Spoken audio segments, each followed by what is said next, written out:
Hey everyone, welcome back to the channel. Today I have got a really unique and crazy car with me, honestly a once-in-a-lifetime opportunity here. I am in Minneapolis here at Bloom Island Park. He's got this really great view of the skyline here. And this is the 2019 F-150 Shelby Super Snake. So as you can see here, it's not just your normal F-150 here. This car MSRPs for over $100,000 and has 755 horsepower. So I'm going to show you the exterior, kind of tell you all about the new things that come with the Shelby, and talk about the interior, and then also some tech, and then we'll go into some driving impressions to close off the video. Alright, so starting with a quick overview of this car. Like I said before, this is the Shelby Super Snake. This is meant for street racing, as you can kind of see from the crazy exterior of this car. This is based on the 2019 F-150 Lariat trim. So kind of like a middle to high-end version of the normal F-150 here. Like I said before earlier, this truck does MSRP for over $100,000, so definitely a lot more expensive than your typical F-150 that you would see. So Shelby American only makes 250 of these per model production year. So like I said before, this is a really, really special car. Huge shout out to Ty on Turo for renting this out to me while I was taking a quick vacation in the Minneapolis area. In this review, I mainly want to focus on what separates the Shelby F-150 from the normal F-150. So obviously there's tons of reviews of the normal, very, very popular Ford F-150 out there on the internet. So if you're curious about those, definitely check those out. But this is going to focus on the differences of what makes a Shelby versus the normal F-150. So before we dive into the actual exterior review of the car, I did want to mention that a lot of you guys probably know that the 2021 Ford F-150 had a complete redesign. I love the look. I think it's fantastic. The infotainment looks really, really great. This is unfortunately based on the 2019 F-150, so it's not going to be as new as the 2021. Shelby actually hasn't announced the 2021 Shelby Super Snake. I don't know if they're actually going to make one, but I'm assuming they are working on that right now. So diving right into the exterior review of this car, you can see from a very quick glance that Shelby wants you to know this is not your typical F-150 here. This is a Shelby Super Snake. You can see we've got a plethora of logos that represent that Cobra, the Shelby logo, and Super Snake, and all that sort of other stuff. And when you start from the side of this car, it actually is pretty unassuming. You've got some of the Shelby logos. Of course, you've got those painted red brake calipers and your blacked out wheels. These are actually optional wheels. The normal ones are actually this chrome that I feel like it doesn't actually look that good with the sporty lowered suspension of this truck. I really, really like these blacked out wheels. They make it look a lot more sporty and definitely a lot more aggressive. Moving on to the rear of this car, you've got dual tip exhaust here. These are a Borla exhaust that Shelby uses here. You also see that you've got a tonneau cover, which actually does not come standard with the normal F-150 here. The racing stripe goes all the way from the front of this truck to the very back. So being a full-size pickup truck, you guys definitely want to see what's on the inside of this tonneau cover here. And unlock this right here. You've got some nice power controls also as well. Just one touch. The liftgate opens right up. You can see it's felt lined, which is a really, really nice, luxurious feature that comes as part of the Shelby Super Snake, but not part of the original F-150. And moving back to the very front of this car, this really is where you're going to see most of the changes. The front fascia here is definitely heavily modified from the normal F-150. You've still got your daytime running lights and all that sort of good stuff, but you've got the Shelby logo here with the snake and 755 horsepower. They really want you to know, not just your normal F-150 here. You've got that honeycomb grille design that kind of extends from the very top all the way to the bottom. These are all functional air vents. You definitely need to cool that 755 horsepower Whipple supercharger inside as well. All right, so let's go underneath the hood. I know this is what you guys really want to see here. You've got this gorgeous blue painted Whipple supercharger here. Of course, you've got the Shelby logo on the side again, and you've got this carbon fiber intake here, which is crazy.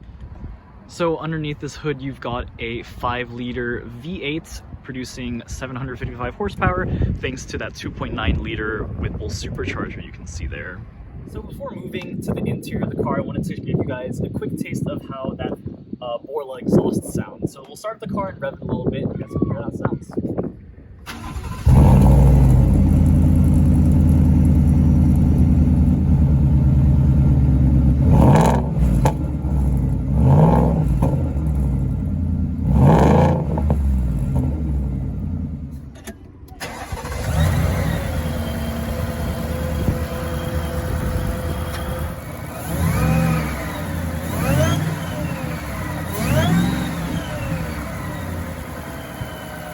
So moving on to the interior of this Shelby Super Snake here, you can really quickly see that you've got a lot of carbon fiber on the inside of this car. That is one of the biggest differentiating factors of this and the normal Ford F-150. So shutting the door, it's got a pretty solid thunk there. You can also see all of this really nice material here on the side. Carbon fiber inlays right here, all the way right around the actual vents as well. One of the really cool things that you can immediately see is the Shelby logo inside of your gauge cluster, and you've got the Carroll Shelby signature on the tachometer on the left-hand side. So not too much to differentiate aside from all of the carbon fiber on the inside of the truck. Most of the main cool ones are on the outside, but you've of course got the Super Snake logo right smack dab in the middle on the center armrest, telling you 755 horsepower. On the right-hand passenger side, you can see you've actually got the exact number of your 1 in 250 Shelby Super Snake. Ours right here is 67.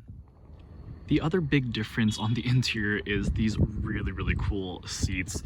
You've got the Super Snake sign on them, and you've got this really interesting button design that I really don't think looks great, but is oddly very comfortable. I kind of thought you would feel those, but you really don't feel them at all, and it just feels like a very comfortable seat. These side bolsters I feel like could be a bit more large. I feel like most of the sports cars I've driven before actually have larger bolsters here. They don't actually stick out too much, as you can see here. But otherwise, the seats are really comfortable for long rides, and I love the red leather stitching there. It feels really good and very supportive throughout long rides. These are heated and ventilated seats, as expected from a $100,000 plus car. And lastly, on these seats, you do have full power controls for both the driver and the passenger side. You've got 3-way memory on the driver's side, but no memory on the passenger side. You've also got these aluminum brushed pedals here, which look really cool and gorgeous, especially in the sunlight here. They are actually adjustable, so you can move them closer or farther away from you. Being a full-size pickup, of course, you guys want to see what the back row looks like as well. You've got so much space back here for the passengers, and of course that gorgeous panoramic sunroof above your head as well. As you can see, I have got ample legroom here. Really no shortage of room in the back here. And you've even got heated seats for the back left and back right passengers, as well as a bunch of outlets as well. And lastly, you guys probably noticed the crazy amount of cup holders there are in this car. You've got 2 right behind the center armrest here. Of course, you've got the 2 for the driver and the passenger. And then you've got some on the sides as well, for both the front driver and the front passenger side. And you've got the same thing on your for your rear passengers. You've got some extra cup holders here, and you've got 2 in the center armrest for the rear passengers as well. Another thing I wanted to note about the interior is that the steering wheel doesn't feel that great. It does have this really nice carbon fiber trim on the side of it, but I really wish Shelby did some more to upgrade, you know, kind of the side bolsters and everything, because it really doesn't feel too different from an economy F-150. So going into a brief review of the tech of this car, again, I don't want to cover it too much in depth because really the tech is very similar to just a normal F-150. Again, this is based on the Lariat trim level, so it does have some goodies like the 360 camera and the Bang & Olufsen sound system. Honestly, the sound system wasn't too impressive. I kind of feel like it lacked a lot of clarity and depth that I would expect from a high-end sound system, especially with how large this truck was. I kind of just feel like there needs more, you know, speakers or something like that. But going into the gauge cluster, I do really like how large the screen is here. It's really easy to use. I think that's one thing that Ford has gotten a lot of compliments on, is just the ease of using a lot of their infotainment systems. You can see you've really got this blue theme going on throughout this F-150. The ambient lighting in this car is only blue. You can't change the color, but you can adjust the brightness. You can't really see it in the daylight here. But otherwise, kind of moving on to the center infotainment screen. This is an 8-inch display. The 2021 F-150 actually gets an upgraded 12-inch display, which is super big, very clear, a lot nicer looking than this one. But even this one doesn't look too bad. I kind of thought it'd be really small compared to how large the actual truck is, but it still looks pretty good here. On the base screen here, you've actually got this interesting heated steering wheel button. I'm still a firm believer that heated steering wheel button should always be a physical button, you know, either somewhere in the center area or on the steering wheel itself. However, the really cool thing is that this car does actually remember if you left the heated steering wheel on, so it'll turn it on immediately without you having to touch it the next time you enter the car. Same with the heated seat controls as well. So you can see the heated and ventilated seats controls are physical buttons there, and those do actually retain whatever setting you left them on before you exited the car. This car does come with both Apple CarPlay and Android Auto. No wireless, unfortunately, and there is no wireless device charging on this truck, but you've got your typical goodies there. Showing you guys the 360 camera, it's very easy to access with this button right here, which I really enjoy. Some cars kind of hide it in menus and make it difficult to actually turn it on. Of course, in a truck with this size, you really want to use that 360 camera. I feel like that saved my life a lot during this 3-day rental trip. And on the left-hand side here, you've got the different 4-wheel drive controls and different trailer backup helping assistance packages here. Overall, the infotainment system has been very easy to use. It is relatively responsive. This is the Sync 3, which is the older generation now that the Sync 4 came out in the 2021 F-150, which I've heard and seen in reviews. It looks really amazing and really responsive. But even the Sync 3 is really nice. Like there's not too much lag, and in general, like everything is pretty easy to find. You know, in general, when I was going through the sound settings, like all of this is very intuitive, much better than a lot of other automakers' infotainment systems. So we're doing some city driving here in beautiful Minneapolis on this nice sunny day. Going over a bridge right now. You can hear that supercharger whine in the background, especially if you're revving a little bit there. Otherwise, the car kind of drives very smooth, right? It kind of drives like any other truck you'd expect. And when you're not flooring it, you really don't hear the supercharger at all. You can kind of see it's a little bumpy. You can definitely see the firm ride from the lowered suspension. Definitely kind of kicks you a little bit. But otherwise, it really just feels like a pretty smooth and normal truck. So per usual with trucks, you are seated really high up here. So I have a really commanding view of the road here. You can also tell that you've got really gorgeous lighting inside the car, right? It's huge pano sunroof here, as well as the rear view mirrors are really nice. You can kind of see that you have really good visibility while you're driving in this car. Notice how, you know, driving on a normal city road like this, it's actually pretty smooth. The suspension definitely, you know, you can feel the bumps, of course, but it's definitely not worse than any other truck that you'd be driving. All right, so here I should be able to get a kind of nice rev here. Hope you guys can hear that supercharger whine.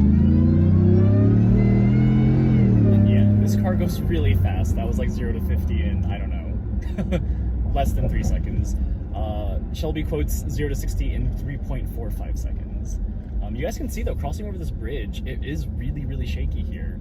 I think this is definitely due to the Minneapolis roads, but in general, like the ride is definitely not something cushy like some of the other luxury sports sedans that you might want to drive.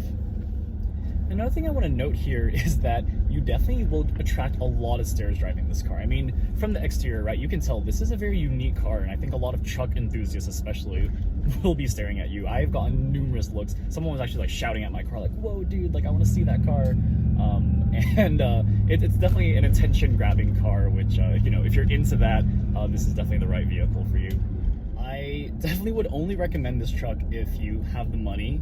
Again, this MSRP is for over 100K, and you just really want a performance truck, right? I feel like this is a very niche category here that, you know, only certain people really want and enjoy.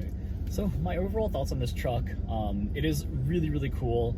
I love how powerful it is. I've never driven a car with even nearly this amount of horsepower, 755 horsepower. They don't quote the actual torque figures for you, but people guess it's somewhere around 800, 900. And you never get tired of hearing that and seeing people look at you in this giant truck going 0 to 60 in 3.45 seconds. I will say the 2021 Ram TRX offers really stiff competition here. I've heard really great things about that truck. That is stock from Ram and has about 700 horsepower on that. So this Shelby definitely has some competition. But if you're looking for an older car, I mean, they've been making these since 2016, I believe, or even maybe older than that. And this never ceases to amaze me. So that's going to be it for this review today. Thanks everyone for watching. This was a really cool treat to drive, and I really hope you guys like this video. So make sure to like and subscribe for more content coming soon, and otherwise you can check out my other videos here and subscribe down here. Thanks a bunch, everyone.